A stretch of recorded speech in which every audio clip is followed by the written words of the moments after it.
الحمدللہ وکفی الصلاۃ والسلام علی سید الرسول وخاتم الانبیاء وعلی آلہ واصحابہ الاتقیاء والاصفیاء اما بعد۔ دوسرے پارے کے آغاز میں یہ بات بیان فرمائی کہ مسلمانوں،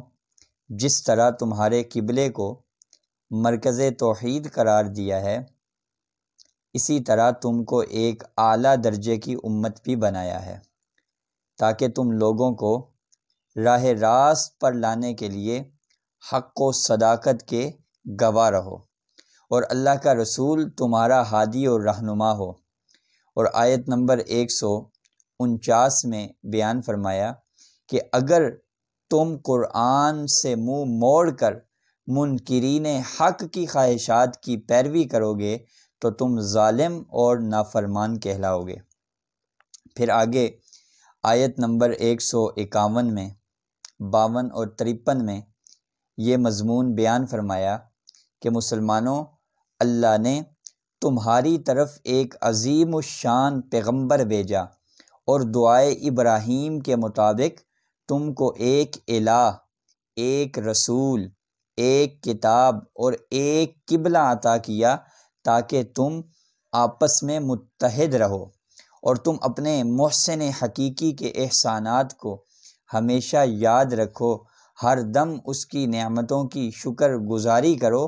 اور کفران نعمت سے، نعمتوں کی ناقدری سے بچتے رہو۔ اور ساتھ ہی بیان فرمایا کہ اے ایمان والو، دین و دنیا کی کامیابی کے لیے مختلف قسم کی مشکلات، تکالیف سے دوچار ہونا لازمی ہے۔ مشکلات میں تم صبر و رضا اور نماز و دعا کے ذریعے اپنے اللہ سے مدد حاصل کرو۔ اور ساتھ ہی شہید کا مقام بتایا کہ جو مشکلات جھیلتے جھیلتے اللہ کے راستے میں تکالیف اٹھاتے اٹھاتے مر جائے تو وہ مرتا نہیں ہے بلکہ حیات جاویدانی پا جاتا ہے، اور وہی حقیقی زندگی ہے جس کو وہ پا لیتا ہے، لیکن وَلَٰكِن لَا تَشْعُرُونَ، تمہیں اس کا شعور نہیں ہے، اس کی حقیقت سے تم واقف نہیں ہو۔ پھر آیت نمبر 165-66 میں بیان فرمایا کہ ایمان والوں کی والہانہ محبت و عقیدت کا جو محور ہے وہ صرف اور صرف اللہ تعالیٰ کی ذات ہوتی ہے۔ وَالَّذِينَ آمَنُوا أَشَدُّ حُبًّا لِلَّهِ۔ قیامت کے بارے میں بیان فرمایا کہ اس روز کسی کا مال و اسباب کام نہیں آئے گا، عزیز و اقارب ساتھ نہیں دیں گے، یہ نام نہاد مذہبی پیشوا اور یہ سیاسی اور سماجی پیشوا یہ بھی کام نہیں آئیں گے، اور عذاب علیم سے، عذاب الہی سے نہیں چھڑا سکیں گے، بلکہ یہ اپنے پیروکاروں سے برات کا اعلان کریں گے۔ اور پھر آگے آیت نمبر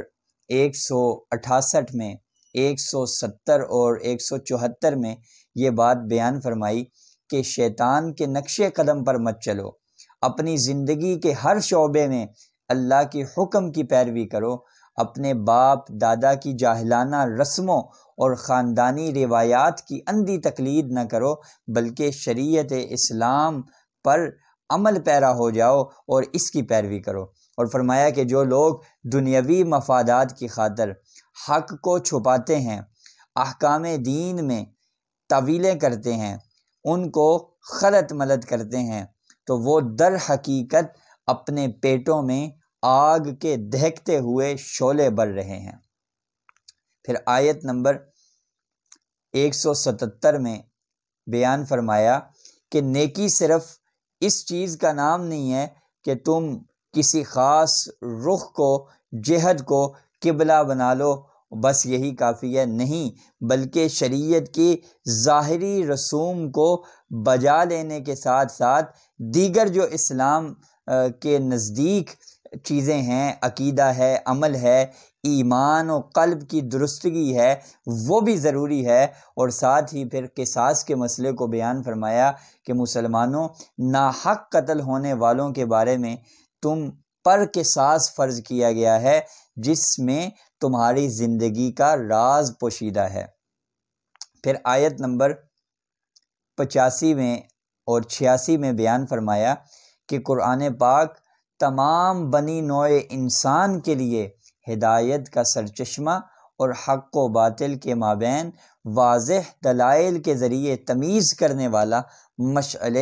نور ہے۔ تم میں سے جو کوئی رمضان کے مہینے کو پائے اور روزہ رکھنے کی سکت رکھتا ہو تو وہ ضرور روزہ رکھے۔ اور بیان فرمایا کہ اے نبی مہربان، جب میرے بندے میرے متعلق آپ سے پوچھیں تو آپ انہیں بتا دیں کہ میں ان کے بہت قریب ہوں، ہر پکارنے والے کی پکار سنتا ہوں اور اس کا جواب بھی دیتا ہوں۔ پھر آگے آیت نمبر 190، 193، 195 میں یہ بات بیان فرمائی کہ اے مسلمانوں، امن و سلامتی کے علمبردار بن کر حقیقی معنوں میں مسلمان بنو اور اپنے نام کی لاج رکھو۔ کائنات ارضی پر فتنہ و فساد برپا کرنے والے دشمنان خدا اور دشمنان رسول کے ساتھ ہر وقت لڑنے کے لیے، قتال کے لیے، جہاد کے لیے تیار رہو، اور یاد رکھو جہاد کے حکم سے کوئی شخص بھی مستثنیٰ نہیں، بس فتنے کے ازالے اور ہر شخص کو مذہبی آزادی مل جانے تک فتنہ پھیلانے والوں سے لڑتے رہو۔ جب ملک و ملت اور دین حق کے لیے مالی قربانی مطلوب ہو تو تب بھی دل کھول کر خرچ کرو۔ 200 آیت نمبر 200 اور 208 میں بیان فرمایا کہ بعض لوگ ایسے بھی ہیں جو اپنے اللہ سے صرف دنیاوی عیش و عشرت مانگا کرتے ہیں، دنیاوی سامان مانگتے ہیں۔ ایسے لوگ اخروی نعمتوں سے محروم رہیں گے۔ اور مسلمانوں، تم سب کے سب پوری طرح داخل ہو جاؤ اسلام میں، ادخلوا فی السلم کافہ، نہ تو اپنی طرف سے غلط عقائد گڑو، نہ سنی سنائی باتوں کی پیروی کرو، اسی میں تمہاری بھلائی ہے۔ شیطان کے نقش قدم پر چلنے کے بجائے رحمان کے بندے بن جاؤ اور رحمان کے راستے پر صراط مستقیم پر چلو۔ آیت نمبر 213، 214 اور 216 میں یہ بات بیان فرمائی کہ دنیا کی زندگی صرف دنیا کے پجاریوں کو ہی بھلی لگتی ہے، جبھی تو وہ صاحبان ایمان کی بے سر و سامانی کا مذاق اڑاتے ہیں، حالانکہ اصل چیز تو اللہ تعالیٰ کی اطاعت ہے اور فرما برداری ہے۔ مسلمانوں، کیا تم خیال کرتے ہو کہ صرف زبان سے ایمان کا اقرار کر کے جنتی ہو جاؤ گے؟ یہ ناممکن ہے، بلکہ تمہیں وہ مصائب و آلام اور تکالیف و سختیاں پیش آ کر رہیں گی جو تم سے پہلے دین حق پر چلنے والوں کو پیش آ چکی ہیں۔ اور سنو، تم پر جہاد فرض کیا گیا ہے، اگرچہ وہ تمہیں کتنا ہی ناگوار کیوں نہ ہو، لیکن ضروری تو نہیں کہ جو چیز تمہیں ناپسند ہو وہ واقعتاً بھی بری ہو۔ اور آگے آیت نمبر 219 میں شراب اور جوئے کے بارے میں کہا گیا کہ یہ گناہ کے کام ہیں۔ گو ان میں کچھ فائدے بھی ہیں، لیکن ان کا ضرر اور نقصان نفع سے کہیں زیادہ ہے، اور دانش مندی کا تقاضا بھی یہی ہے کہ اس کام سے بچا جائے جس میں نفع سے زیادہ نقصان ہو۔ پھر آیت نمبر 228 میں طلاق و عدت کے احکامات بیان کر کے فرمایا کہ جس طرح دستور کے مطابق عورتوں پر مردوں کے حقوق ہیں، اسی طرح مردوں پر بھی عورتوں کے حقوق ہیں، تاہم مردوں کو ان کی ذمہ داری کی وجہ سے عورتوں پر ایک درجے کی فضیلت اور برتری حاصل ہے۔ پھر آگے آیت نمبر 231، 233، اسی طرح 238، 239 میں یہ بات بیان فرمائی کہ دیکھو، احکامات الہی کو مذاق نہ بناؤ اور نہ ہی انعامات الہی کو فراموش کرو۔ اللہ تعالیٰ کے